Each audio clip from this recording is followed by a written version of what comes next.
ഈശോ മിശിഹായിക്ക് സ്തുതിയായിരിക്കട്ടെ. വചനാനുസൃതം ജീവിച്ചവർ, പരിശുദ്ധ അമ്മ, ശ്ലീഹന്മാർ, വിശുദ്ധർ, ഈ ഭാഗത്തെ നമ്മൾ വളരെ കാര്യമായി കണ്ടു. ചെറിയ പ്രവർത്തനങ്ങളിലൂടെ വിശുദ്ധിയുടെ ചൈതന്യത്തിലേക്ക് നമ്മുടെ ജീവിതത്തെ നമ്മൾ ക്ഷണിച്ചു. ഒരു ചെറിയ പ്രാർത്ഥനയോടെ ഈ ക്ലാസ്സിലേക്ക് നമുക്ക് പ്രവേശിക്കാം. സ്നേഹനാഥനായ നല്ല ഈശോയെ, ഇന്ന് ഞങ്ങൾ കേൾക്കുന്ന ഞങ്ങളുടെ ജീവിതത്തിൽ ഏറ്റവും അനുഗ്രഹദായകമാകുന്നതിന് ഞങ്ങളെ സഹായിക്കണമേ. വിശുദ്ധിയിലേക്ക് വിളിക്കപ്പെട്ടവരാണെന്നുള്ള ചിന്തയിൽ ഞങ്ങളുടെ ജീവിതത്തിൻ്റെ ദൗത്യം അതേറ്റവും ശ്രേഷ്ഠമായി പരികർമ്മം ചെയ്യാൻ, ഉത്തമ മാതൃകയോടുകൂടെ ജീവിതത്തെ ക്രമീകരിക്കുവാൻ കുഞ്ഞുങ്ങളായ ഞങ്ങളെ അനുഗ്രഹിക്കണമേ.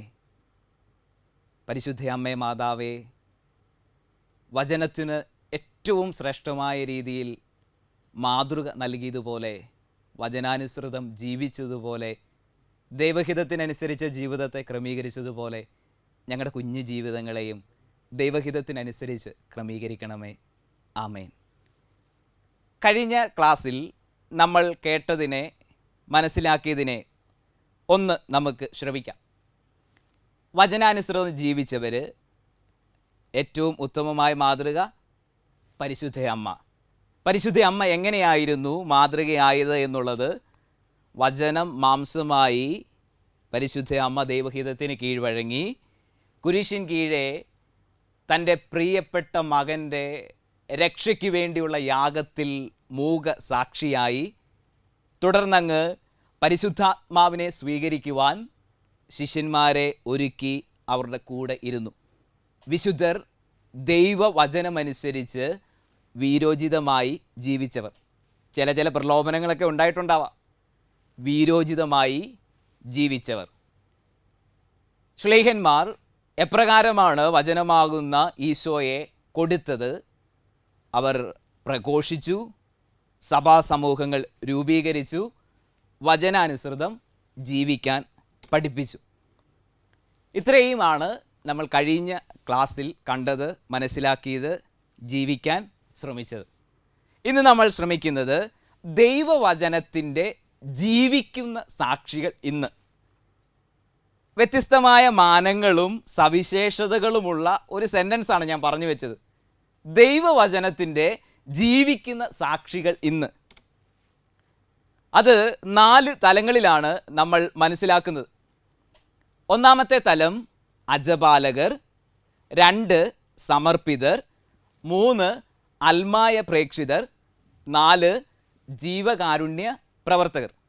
ഓർത്തിരിക്കാം, ദൈവവചനത്തിൻ്റെ ജീവിക്കുന്ന സാക്ഷികൾ ഇന്ന് എന്ന് ചോദിച്ചാൽ 1 അജപാലകർ, 2 സമർപ്പിതർ, 3 അൽമായ പ്രേക്ഷിതർ, 4 ജീവകാരുണ്യ പ്രവർത്തകർ. ഈ 4 വ്യത്യസ്ത കൂട്ടം ആളുകളെ നമ്മൾ മനസ്സിലാക്കുന്നു. ഒരുപക്ഷെ എന്നെ കേൾക്കുന്ന എൻ്റെ പ്രിയപ്പെട്ട കുട്ടികളിൽ ഈ 4 വ്യത്യസ്തമായ തലങ്ങളിലേക്ക് പോകുവാനുള്ള ദൈവിക ആഹ്വാനം സ്വീകരിക്കട്ടെ എന്ന് പ്രാർത്ഥിക്കുകയും ചെയ്യുന്നു. ആദ്യമായി നമ്മൾ മനസ്സിലാക്കാൻ ശ്രമിക്കുന്നത് അജപാലകരാണ്. ഒരുപക്ഷെ അജപാലകരെ കുറിച്ച് ചിന്തിക്കുമ്പോൾ നിങ്ങളുടെ ഇടവകയിലെ വികാരിയച്ഛനെ ഒരുപക്ഷെ നിങ്ങളുടെ മനസ്സിലേക്ക് നിങ്ങൾ പെട്ടെന്ന് ഓർത്തിരിക്കാം. അല്ലെങ്കിൽ ചെറുപ്രായങ്ങളിൽ ചെറിയ മിഠായിയൊക്കെ തന്ന് നമ്മളെ ചേർത്ത് നിർത്തിയ ചെറിയ അച്ഛന്മാരെയൊക്കെ നമ്മൾ ഓർത്തുന്നുണ്ടാവും.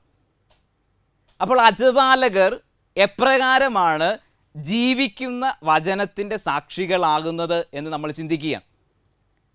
അജപാലകർ നമുക്കറിയാം, കുദാശകൾ പരികർമ്മം ചെയ്യുക എന്നുള്ള ദൗത്യത്തിനായി സഭ നിയോഗിച്ചിരിക്കുന്നതാണ്.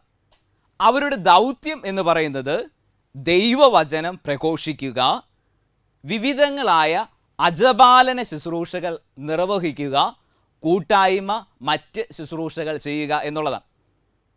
ഒരിക്കൽ കൂടി, ദൈവവചനം പ്രഘോഷിക്കുക, വിവിധങ്ങളായ അജപാലന ശുശ്രൂഷകൾ ചെയ്യുക, കൂട്ടായ്മകൾ, മറ്റ് ശുശ്രൂഷകൾ ചെയ്യുക.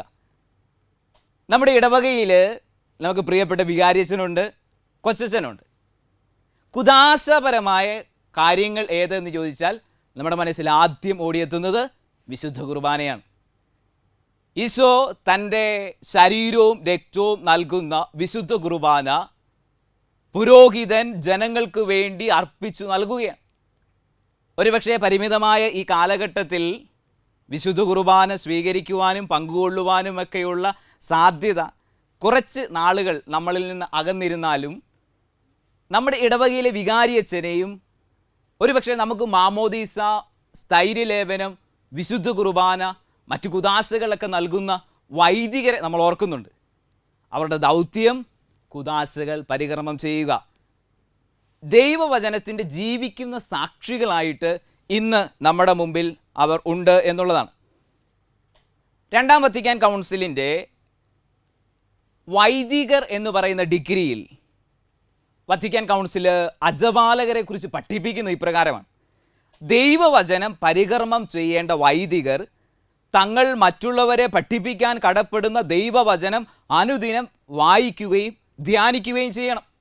ഉദാഹരണമായിട്ട് വത്തിക്കാൻ കൗൺസിൽ പറഞ്ഞു വയ്ക്കുന്നത് ജോൺ മരിയ വിയാനിയാണ്, ഇടവക വൈദികരുടെ മധ്യസ്ഥൻ. തിരുനാൾ ഓഗസ്റ്റ് 4 ദൈവവചനം ജനങ്ങൾക്ക്, ദൈവമക്കൾക്ക് പകർന്നു കൊടുക്കുന്ന അജപാലകൻ്റെ പ്രഥമമായ ദൗത്യം, കടമ എന്ന് പറയുന്നത് വായിക്കപ്പെടുന്ന, പറഞ്ഞു കൊടുക്കപ്പെടേണ്ട വചനത്തെ സ്വീകരിക്കുകയും അനുദിനം ധ്യാനിക്കുകയും ചെയ്യുക എന്നുള്ളതാണ്.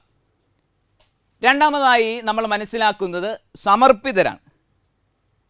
ഒരുപക്ഷെ സമർപ്പിതരെക്കുറിച്ച് കാര്യമായി നമ്മൾ ചിന്തിക്കുമ്പോൾ ആദ്യ കുർബാന ക്ലാസ് നമ്മൾ ഒരിക്കലും മറക്കുകയില്ല. ആദ്യ കുർബാന ക്ലാസ്സുകളിൽ നമ്മളെ പഠിപ്പിക്കുന്ന നമസ്കാരങ്ങൾ തീർച്ചയായും സിസ്റ്റേഴ്സാണ്. ഈശോയെ സ്വീകരിക്കുവാൻ ഒരുക്കുന്ന ആ കുഞ്ഞു നാളുകളിലെ ഓർമ്മകൾ മനസ്സിൽ തളം കെട്ടിക്കിടക്കുമ്പോൾ തീർച്ചയായും നമ്മളെ പഠിപ്പിച്ച, നമസ്കാരങ്ങൾ പഠിപ്പിച്ച നമ്മുടെ പ്രിയപ്പെട്ട സിസ്റ്റേഴ്സിനെ നമുക്ക് ഒരിക്കലും മറക്കാൻ പറ്റില്ല. ആരാണ് സമർപ്പിതർ എന്നുള്ളത്? പരിശുദ്ധാത്മാവിനാൽ പ്രചോദിതരായി ബ്രഹ്മചര്യം, ദാരിദ്ര്യം, അനുസരണം എന്നീ സുവിശേഷ മൂല്യങ്ങൾ അനുഷ്ഠിക്കാൻ വ്രതമെടുത്തവരാണ് സമർപ്പിതർ. ഓർക്കാം, പരിശുദ്ധാത്മാവിനാൽ പ്രചോദിതരായി ബ്രഹ്മചര്യം, ദാരിദ്ര്യം, അനുസരണം എന്നീ സുവിശേഷ മൂല്യങ്ങൾ അനുഷ്ഠിക്കാൻ വ്രതമെടുത്തവർ. There is a call from the holy spirit.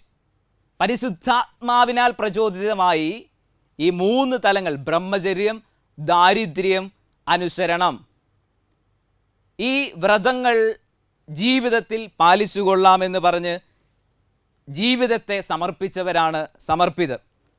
Vatican കൗൺസിലിലെ സന്യാസ ജീവിതത്തെക്കുറിച്ചുള്ള ഡിഗ്രിയിൽ ഇപ്രകാരം പറയുന്നുണ്ട്: സുവിശേഷത്തിലെ ഈശോയെ അനുകരിക്കുക എന്നുള്ളതാണ് ഓരോ സമർപ്പിതരുടെയും ജീവിത ദൗത്യം. വത്തിക്കാൻ കൗൺസിൽ പറയുന്ന കാര്യം സുവിശേഷത്തിലെ ഈശോയെ അനുകരിക്കുക എന്നുള്ളതാണ്. എന്താണ് ഇവരുടെ ദൗത്യം എന്നുള്ളതാണ്? ഇവരുടെ ദൗത്യം സഭയെ വളർത്തുക എന്നുള്ളതാണ്. അജപാലകരുടെ ദൗത്യം കുദാശകൾ പരികർമ്മം ചെയ്ത് ദൈവവചനത്തിൻ്റെ ജീവിക്കുന്ന സാക്ഷികളായി നിൽക്കുന്നു. സമർപ്പിതർ പരിശുദ്ധാത്മാവിനാൽ പ്രചോദിതരായി ദാരിദ്ര്യം, ബ്രഹ്മചര്യം, അനുസരണം എന്നീ വ്രതങ്ങളാൽ ജീവിച്ച് സുവിശേഷത്തിലെ ഈശോയെ അനുകരിച്ച് സഭയെ വളർത്തുവാൻ വേണ്ടി അവരുടെ ജീവിതത്തെ ക്രമീകരിക്കുന്നു. അതിൻ്റെ റിസൾട്ട് എന്ന് പറയുന്നതാണ് രക്തസാക്ഷിത്വം. സമഗ്ര വിമോചകനായ ഈശോയിൽ രക്തസാക്ഷിത്വം. ഒരുപക്ഷെ നമ്മുടെ മുമ്പിൽ ഒരുപാട് രക്തസാക്ഷികൾ, സമർപ്പിതരുണ്ട്. അവരുടെ ജീവിതത്തിൻ്റെ സാഫല്യം അല്ലെങ്കിൽ ജീവിതത്തിൻ്റെ പൂർത്തീകരണം എന്ന് പറയുന്നത് സമഗ്ര വിമോചകനായ ഈശോയെ അനുകരിക്കുമ്പോൾ ദ ഫൈനൽ റിസൾട്ട് ഈസ് അവരുടെ ജീവിതത്തിൻ്റെ രക്തസാക്ഷിത്വമാണ്. നമ്മുടെ മനസ്സിലേക്ക് ഓടിയെത്തുന്ന വിശുദ്ധർ ഉണ്ട്. ആ വിശുദ്ധരുടെ തീക്ഷ്ണത നമുക്ക് സ്വീകരിക്കാം. വീണ്ടും നമ്മൾ മനസ്സിലാക്കുന്നത് ദൈവവചനത്തിൻ്റെ ജീവിക്കുന്ന സാക്ഷികളായിട്ടുള്ള 3ാമത്തെ തലത്തിലുള്ള ആളുകൾ അൽമായ പ്രേക്ഷിതരാണ്. മാമോദീസായിലൂടെ നമുക്കൊരു ദൗത്യമുണ്ട്. ഒരുപക്ഷെ മാമോദീസ വേളയിൽ പങ്കെടുത്തിട്ടുണ്ടെങ്കിൽ നമുക്ക് മനസ്സിലാകുന്നത് ഇപ്രകാരമാണ്: പുരോഹിതൻ ജ്ഞാനസ്നാന മാതാപിതാക്കളോട് ചോദിക്കുന്ന ഒരു ചോദ്യമുണ്ട്: ഈശോ മിശിഹായെ നിന്റെ രക്ഷകനായി സ്വീകരിക്കുന്നു, പാപവും പാപമാർഗങ്ങളും നീ ഉപേക്ഷിക്കുന്നുവോ ഈശോ മിശിഹായെ നിൻ്റെ രക്ഷകനായി സ്വീകരിക്കുന്നു, അപ്പോൾ ഒരു ദൗത്യം നമുക്ക് കിട്ടുന്നുണ്ട്. ആ ദൗത്യം എന്ന് പറയുന്നത് ഈശോയെ ദൈവജനത്തിന് കൊടുക്കുക എന്നുള്ളതാണ്. ഈശോയെ കൊടുക്കുക എന്നുള്ളതാണ്. എല്ലാ പ്രവൃത്തികളും വഴി ആത്മീയ ബലികൾ അർപ്പിക്കുവാനും ലോകം മുഴുവൻ ക്രിസ്തുവിന് സാക്ഷ്യം വഹിക്കാൻ വേണ്ടി വിളിക്കപ്പെട്ടവരാണ്. അപ്പോൾ നമ്മുടെയൊക്കെ ജീവിതത്തിൻ്റെ ഡ്യൂട്ടി, കോൾ എന്ന് പറയുന്നത് എല്ലാ പ്രവൃത്തികളും വഴി ആത്മീയ ബലികൾ അർപ്പിക്കുവാനും ലോകം മുഴുവൻ ക്രിസ്തുവിന് സാക്ഷ്യം വഹിക്കാൻ വേണ്ടി വിളിക്കപ്പെട്ടവരാണ്. അപ്പോൾ നമ്മൾ ഇപ്പോൾ ഒരു ഓൺലൈൻ ക്ലാസ്സിലായിരിക്കുമ്പോൾ, അല്ലെങ്കിൽ വീട്ടിലായിരിക്കുമ്പോൾ, ചെറിയ ചെറിയ ചുറ്റുപാടുകളിലായിരിക്കുമ്പോൾ എല്ലാ പ്രവൃത്തികളും വഴി ക്രിസ്തുവിന് സാക്ഷ്യം വഹിക്കുക എന്നുള്ളതാണ്. അങ്ങനെ സാക്ഷ്യം വഹിക്കുന്നത് വഴി നമ്മൾ എന്താണ് ചെയ്യുന്നത്? നമ്മുടെ വിശ്വാസം പ്രഘോഷിക്കുകയാണ് ചെയ്യുന്നത്. മാമോദീസായിലൂടെ സഭയിൽ അംഗമായി മറ്റു കുദാശകൾ സ്വീകരിക്കുവാൻ എന്നെ പ്രാപ്യമായ രീതിയിൽ യോഗ്യമാക്കുന്ന സഭയുടെ ഭാഗമായി നിൽക്കുമ്പോൾ എൻ്റെ വിശ്വാസം ഞാൻ പ്രഘോഷിക്കുകയാണ്. അങ്ങനെ ഒത്തിരി വിശ്വാസ ജീവിതത്തിന് സാക്ഷ്യം വഹിച്ച വ്യക്തികളുണ്ട്. ചിലപ്പോഴൊക്കെ ചില സാഹചര്യങ്ങളിൽ ഒരു കോംപ്രമൈസും കൂടാതെ ഈ അൽമായ പ്രേക്ഷിതർ വിശ്വാസത്തിന് വേണ്ടി സാക്ഷ്യം വഹിച്ചിട്ടുണ്ട്. ഒരുപക്ഷെ സ്വന്തം കുഞ്ഞിനെ പോലും നഷ്ടപ്പെടുത്തി കളയണമെന്ന് ഡോക്ടർമാർ വിധി എഴുതിയപ്പോഴും ആ കുഞ്ഞിന് ജന്മം നൽകുവാൻ അവസരം കൊടുത്ത വിശുദ്ധ GNAയും, അതുപോലെ തന്നെ ജീവിതത്തിന്, വിശ്വാസത്തിന് മറ്റുള്ളവർക്ക് വേണ്ടിയൊക്കെ നിലപാടെടുത്തപ്പോൾ ജീവിച്ച മറ്റു വ്യക്തികളൊക്കെ നമ്മുടെ മനസ്സിലുണ്ട്. ഫെഡറിക് ഓസാന, അഗസ്റ്റിന് വേണ്ടി, തൻ്റെ മകൻ്റെ മാനസാന്തരത്തിന് വേണ്ടി നിറകണ്ണുകളോടെ പ്രാർത്ഥിച്ച അമ്മ വിശുദ്ധ മോനിക്ക. ഇവരൊക്കെ നമ്മുടെ മുമ്പിൽ നിൽക്കുമ്പോഴും ഒരൊറ്റ ചോദ്യമുണ്ട്: വിശ്വാസത്തിന് സാക്ഷ്യം വഹിക്കുവാൻ ഞാൻ എപ്രകാരം സാക്ഷ്യം വഹിക്കുന്നു, ജീവിതത്തെ ക്രമപ്പെടുത്തുന്നു? അടുത്ത തലം ജീവകാരുണ്യ പ്രവർത്തകരാണ്. ഒരുപക്ഷെ ജീവകാരുണ്യ പ്രവർത്തനം സഭയുടെ മുഖമായി നിൽക്കുമ്പോൾ, വിശ്വാസ തീക്ഷ്ണതയിൽ സഭ ചെയ്യുന്ന വലിയൊരു ശുശ്രൂഷയായി നിൽക്കുമ്പോൾ നമ്മുടെ മനസ്സിലേക്ക് ചിലപ്പോൾ കണ്ണുനീരിൻ്റെ ഓർമ്മകളുണ്ട്. ഒരുപക്ഷെ സൺഡേ സ്കൂൾ ക്ലാസ്സുകളിൽ നമ്മൾ പല ഓർഫണേജുകളിലും മറ്റ് സ്ഥലങ്ങളിലൊക്കെ പോകുമ്പോൾ നമ്മുടെ കണ്ണുകൾ അറിയാതെ നനഞ്ഞിട്ടുണ്ടാവും. നമ്മളെപ്പോലെ പ്രായമുള്ള കുട്ടികളുടെ അടുത്തേക്ക് ചെന്നപ്പോൾ അവർക്ക് അപ്പ, അമ്മ എന്ന് വിളിക്കാൻ ആരുമില്ലാതിരിക്കുമ്പോൾ സഭയുടെ ജീവകാരുണ്യത്തിൻ്റെ പ്രവർത്തനമായി, സ്നേഹമായി അത്തരം ചില കാര്യങ്ങൾ നിൽക്കുന്നു. ദൈവവചനത്തിൻ്റെ കാതൽ എന്ന് പറയുന്നത് സ്നേഹമാണ്. ജീവകാരുണ്യത്തിൻ്റെ അടിസ്ഥാനവും എന്ന് പറയുന്നത് ഈ സ്നേഹത്തിൻ്റെ തലത്തിൽ നിന്നാണ്. യോഹന്നാന്റെ സുവിശേഷം 3-ാം അധ്യായത്തിൽ 16-ാം വാക്യത്തിൽ, അവനിൽ വിശ്വസിക്കുന്ന ഒരുവനും നശിച്ചു പോകാതെ നിത്യജീവൻ പ്രാപിക്കാൻ തക്കവിധം ദൈവം ലോകത്തെ അത്രമാത്രം സ്നേഹിച്ചു. ദൈവപിതാവിൻ്റെ സ്നേഹം പുത്രനിലൂടെ മനുഷ്യന് ലഭിച്ചു. അവസാന നാളുകളിൽ, അന്ത്യവിധി നാളുകളിൽ കർത്താവ് നമ്മോട് ചോദിക്കുന്ന ഒരു ചോദ്യമുണ്ട്: എനിക്ക് വിശന്നു, ദാഹിച്ചു, നിങ്ങൾ എനിക്ക് കുടിക്കാനും ഭക്ഷിക്കാനും ഒക്കെ തന്നു. എങ്ങനെയെന്നുള്ള ചോദ്യത്തിന് കർത്താവ് പറയുന്ന മറുപടി: ഈ ചെറിയ ഒരുവലിൽ ഒരാൾക്ക് ഇത് ചെയ്തപ്പോൾ നിങ്ങൾ എനിക്ക് തന്നെയാണ് ചെയ്തത്. അതുകൊണ്ട് സഭയുടെ ജീവകാരുണ്യത്തിൻ്റെ മുഖം എന്ന് പറയുന്നത് അനാഥരെയും വിധവകളെയും സംരക്ഷിച്ചും ശാരീരികവും മാനസികവുമായി പീഡനം അനുഭവിക്കുന്നവരെ സഹായിച്ചും സഭ ചെയ്യുന്ന സേവനങ്ങളാണ്. ഒരുപക്ഷെ പൊതു മധ്യത്തിൽ ചിലപ്പോഴൊക്കെ ആരും ഇതിനെ ഗൗനിക്കുന്നില്ലാതിരിക്കാം, മനസ്സിലാക്കുന്നില്ലാതിരിക്കാം. പ്രിയപ്പെട്ട കുഞ്ഞുങ്ങളെ, സഭയുടെ ജീവകാരുണ്യത്തിൻ്റെ പ്രവർത്തനമായി ഇതിനെ നമുക്ക് കാണാം. തീക്ഷ്ണതയോടുകൂടി നമുക്ക് പ്രവർത്തിക്കാം. ദൈവവചനത്തിൻ്റെ ജീവിക്കുന്ന സാക്ഷികൾ നമ്മൾ കണ്ടു കഴിഞ്ഞു.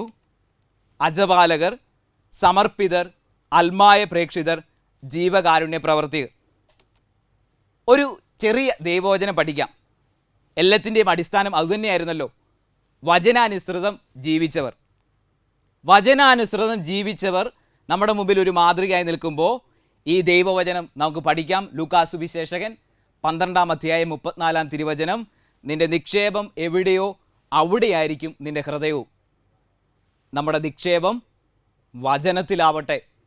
വചനത്തിലേക്ക് ഹൃദയത്തെ നമുക്ക് നീക്കാം. പ്രാർത്ഥനയോടെ നമുക്ക് അവസാനിപ്പിക്കാം. സ്നേഹപിതാവായ നല്ല ദൈവമേ, വചനാനുസൃതം ജീവിച്ചവർ ഇന്നും ജീവിക്കുന്ന സാക്ഷ്യമായി ഞങ്ങളുടെ മധ്യേ നിലനിൽക്കുന്നു.